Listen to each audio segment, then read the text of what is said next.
Former President Donald Trump had promised that he would bring back every single American soldier back from Afghanistan. He had even initiated the process as well. But then came Joe Biden, and the decision was suddenly stuck in policy paralysis.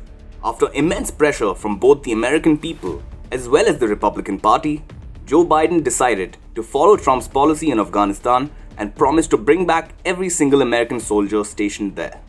But is it true? Is Joe Biden really bringing back American soldiers from Afghanistan, or is he just fooling the American people? Hi and welcome. You're watching TFI Global, the foreign affairs and geopolitical analysis arm of the TFI Media Group. And I am Rohan, your host for today.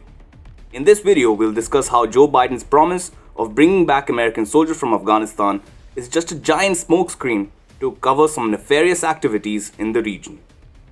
Your president, Joe Biden, has told you that he is ending the forever war in Afghanistan. He has also told you that he's bringing back every American soldier from the war-torn country. Well, we have some bad news for you. Joe Biden lied. Neither has he ended the war in Afghanistan, and nor does he intend on bringing every American soldier back home. On the 14th of April, Biden claimed that he would withdraw 2,500 American troops stationed in Afghanistan, thereby ending his country's longest ongoing war. The troops were to be brought back on the 11th of September 2021. This is by and large true, and furthermore, 6,000 NATO troops are also set to be withdrawn. But what Biden didn't tell you is that 18,000 Pentagon military contractors are going to stay back in Afghanistan and will remain active on the ground. Every American must take note. The Afghanistan war is far from over.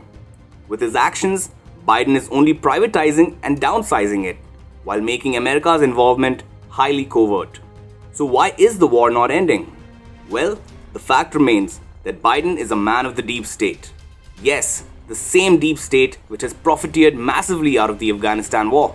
This warmongering lobby in Washington DC wants Biden to continue the deadly war to keep the money flowing. So why is Biden lying to the American public?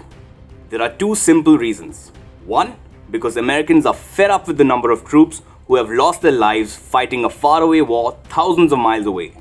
And two, because Trump had struck the Afghan peace deal and had announced the withdrawal of US troops just before Biden came to power. All in all, Biden never really had the option of saying that he won't let the troops come back home. In order to mislead Americans, Biden made a few emotional remarks and cunningly decided to set a very symbolic date for bringing back the Americans, the 11th of September 2021. The US president also added, the war in Afghanistan was never meant to be a multi-generational undertaking.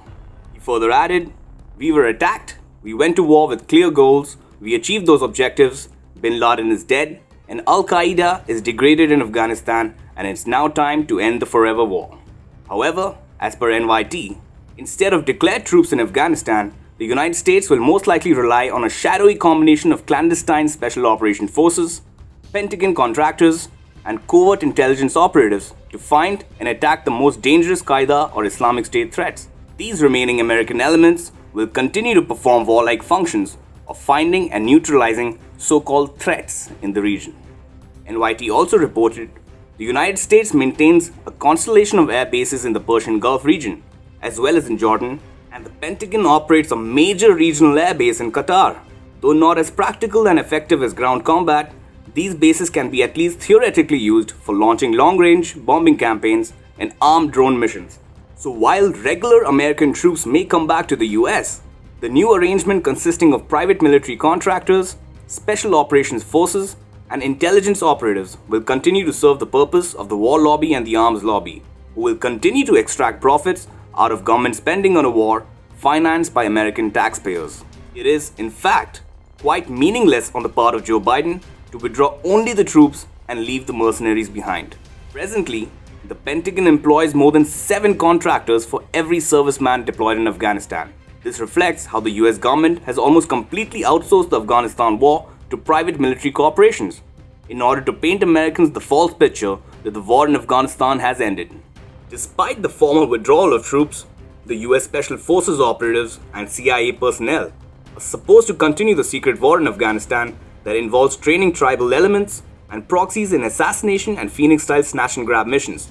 These American personnel are poised to stay back in Afghanistan despite the formal withdrawal of the troops. The big message that every American must understand is that they have been lied to. The underlying message is very clear. The Afghanistan war is far from over, and the taxes paid by an average American, which is your hard-earned money, will still be used in financing US operations in the war-torn country of Afghanistan.